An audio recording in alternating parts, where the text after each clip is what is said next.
Hello makers! So first of all, massive thank you for the response I got from last week's video about the 3D printer issues. I honestly was not expecting such a positive response. It's probably one of the best performing videos I've ever uploaded in the first week, so thank you very much. And also a big thank you for the amount of responses. I got contacted by quite a lot of you because of issues you're having, and I'm happy to help. Once again, keep in mind, any response I give is usually how I would tackle a problem, so there are more suggestions. I might be mistaken at some point, but I'm hoping that any suggestions that I can give you might help you solve your issues. If not, at least you'd be cancelling out some of the possible outcomes or possible fixes, so you can jump onto a different fix. And without further ado, let's jump onto this week's issues. So the first issue is from Albin, and Albin is telling me that he has an Ender 3 and he's fine-tuned the profile as much as possible. However, he doesn't seem to be able to be getting the perfect print quality as he thinks he could get out of the Ender 3. And to be fair, the Ender 3 can print beautiful quality prints. So let's have a look. And from the images, I can see that they're not that bad actually, but I can see what he is talking about. Mostly the walls that he's referring to, they're not perfectly aligned. So the layers kind of move in and out slightly. Now here's the thing with 3D printers.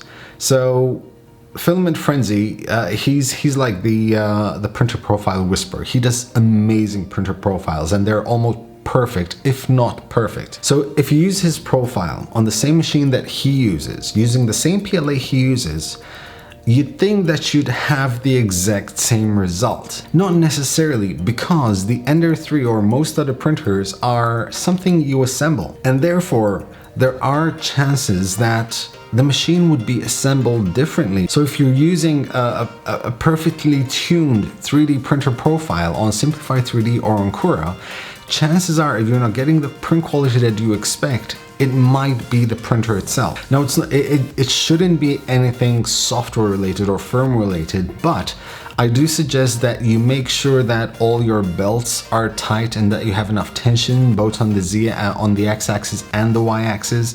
Make sure the gantry of the X, where the nozzle travels, is perpendicular to the base of the printer. Don't make it perpendicular to the bed, because that doesn't work. You have to make it perpendicular to the base of the printer. Make sure you oil the Z-axis rods and the Y-axis rods. Make sure that even the Z-axis lead screw has some oil in it.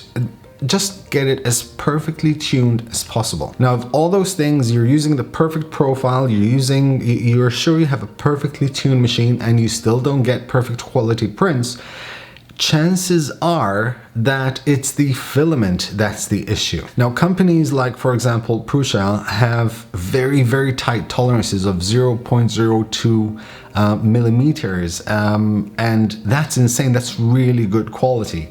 However, in some cases, filaments have different diameters that go up or down 0.05 or possibly more. I've seen companies which have like ridiculous tolerances of 0.1, and that just create something like this. So grab 3 meters worth of filament and measure 1 meter intervals to see exactly what the diameter of the filament is, and then take an average out of that, and that would be the average filament diameter you'd be used, and you'd have to enter that in the slicer. So next is from Fabio, and Fabio sent me a photo of these 3 cubes, and he also showed me these little kind of like diagonal columns coming up from the model, and he's wondering exactly what that is. So what's happening there is a retraction issue. So first of all, Fabio is printing with PETG, has temperatures of 238, bed temperatures of 75, cooling is at 50%,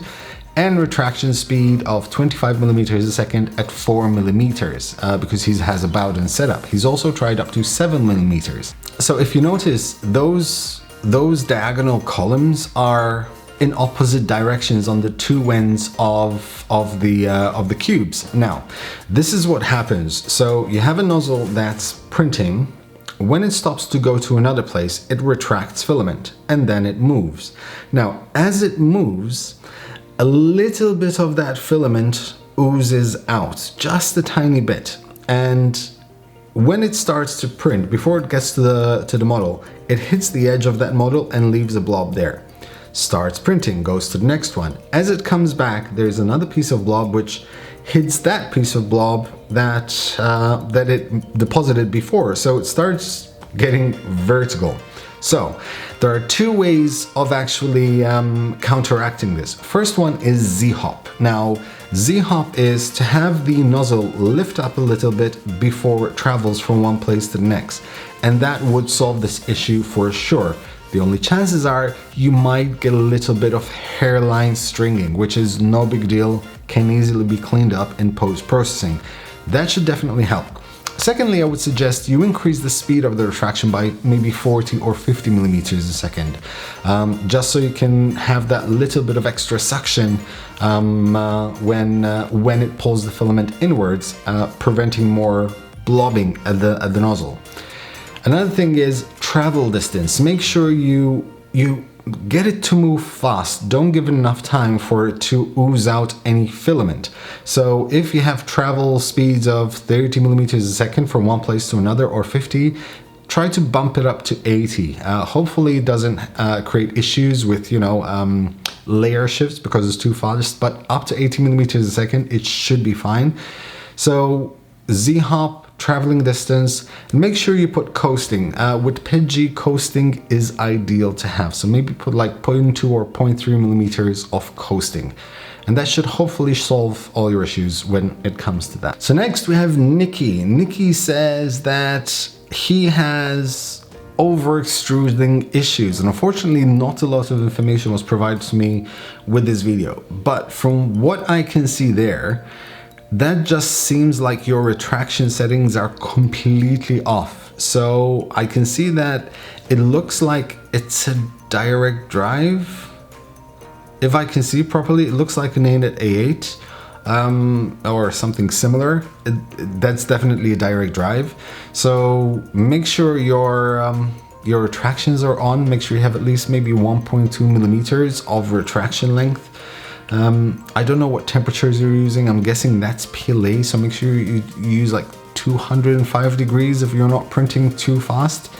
But yeah, that definitely looks like your retractions are off, so that should be the issue. If not, send again, a bit more elaborate this time. Send detailed settings of the material you're using, the printer you're using, settings of print speeds, retraction distance and speed. That will help a lot. Next is from Will, and Will has an Ender 2. He's printing in PLA Plus at 200 degrees, 0.2 layer heights. He has retraction of 6 millimeters at 60 millimeters a second. Coasting is enabled, but he's getting Zits. This is once again a retraction and coasting setting issue. So this is the biggest pain you'll ever have in 3D printing, is just getting the retraction just right to get the start and stop parts of the print as seamless as possible. So Zits can happen, as I mentioned in the previous video, either because when the layer stops, more filament is oozing out, or else when it's about to restart, more filament comes out than it should at the beginning of the layer. But Will actually tells me that he thinks it's happening at the start of the layer and not the finish. Now Will is using Cura, and I'm not that extremely well versed in Cura, but there is definitely a coasting distance in experimental, and there should be a de-retract setting as well. Now, what happens is, as I mentioned the previous week, when you're about to start a layer, if you asked for it to finish the layer previously with a retraction of 5 millimeters, what happens is by the time it starts the new layer, that 5 millimeters would have decreased because of the pressure in the Bowden tube. So there would be like 4.5 millimeters of length in the nozzle, for example, for the filament to start coming out. So if you push back 5 millimeter, you're gonna have like 0.5 millimeter extra of filament being pushed out at the start of the filament. So you adjust that by doing an extra restart distance of negative 0.5 millimeter, or de-retractor, I think it's called in courier, of negative 0.5 millimeter. So that should assist. One thing I really like to do is make sure I align the seams, because it's much easier to hide when you have like seams aligned in one place rather than having them in random spots.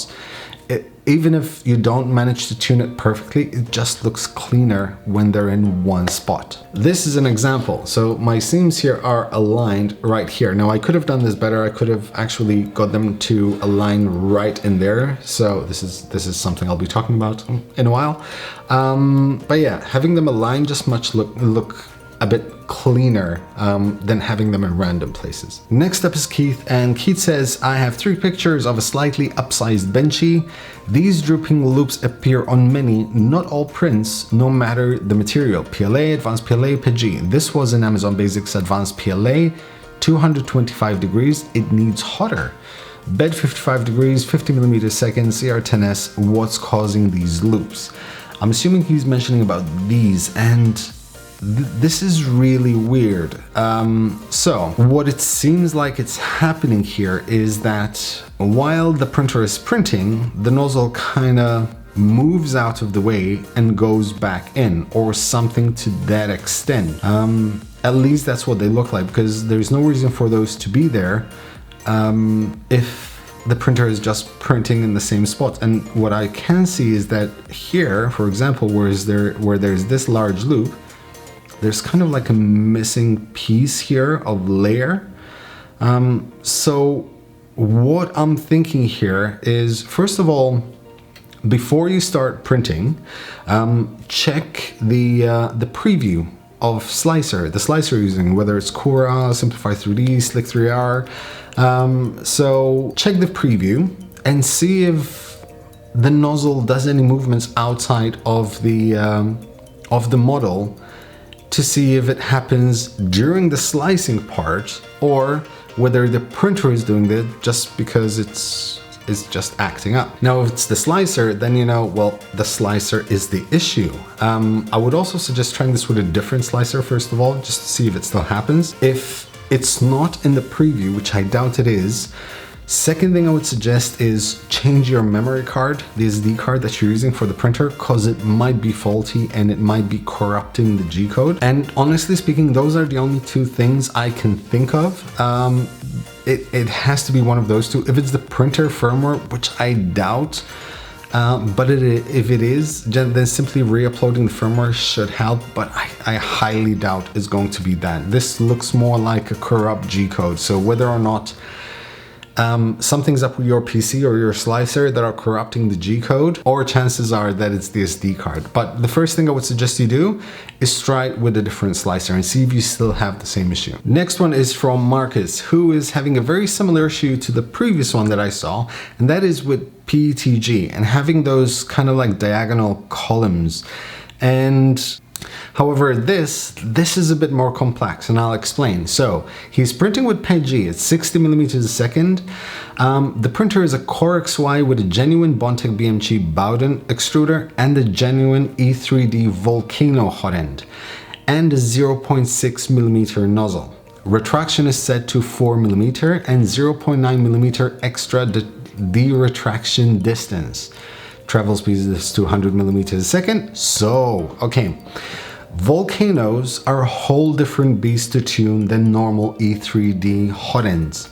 The reason being is that you have so much more heat, the nozzle is so much longer, that any settings you would on a normal E3D nozzle would almost have to be doubled on a Volcano to a certain extent. So for example, if it's a Bowden extruder and you have 4 millimeter retraction distance, definitely not enough. I'd say go to 5.5 or 6 millimeter in retraction. As an extra detractor, when I put my Volcano nozzle on the CR10S, I had to use 1.7 millimeter of de-retraction, of coasting distance, because there's just so much heat in there and so much filament that is just melted inside that it kept on oozing.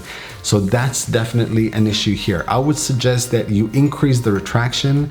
You make sure that the speed of the retraction is at least 50 or 60 millimeters a second.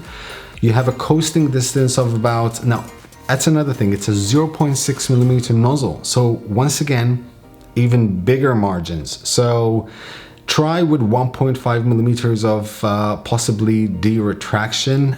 Make sure you have at least 1 millimeter of coasting distance, because those play a big part. The larger the nozzle, the more material you have in the nozzle. And once again, add on to that it's a volcano. So you just have to really take care in fine tuning your profile for that. Okay, that is it for today. I think I've covered most of them. If you have any issues which you'd like me to talk about on the channel, go to www.facebook.com/3dmakerNoob, post them there. If I don't reply to them on there, do not worry, I will bring them up on the channel. That is it for today. Thank you guys for watching. Thank you for your contribution. Make sure you like, share, subscribe, ring the bell to make sure you get notified whenever videos come up, because YouTube doesn't like me much anymore. And as always, happy making, guys.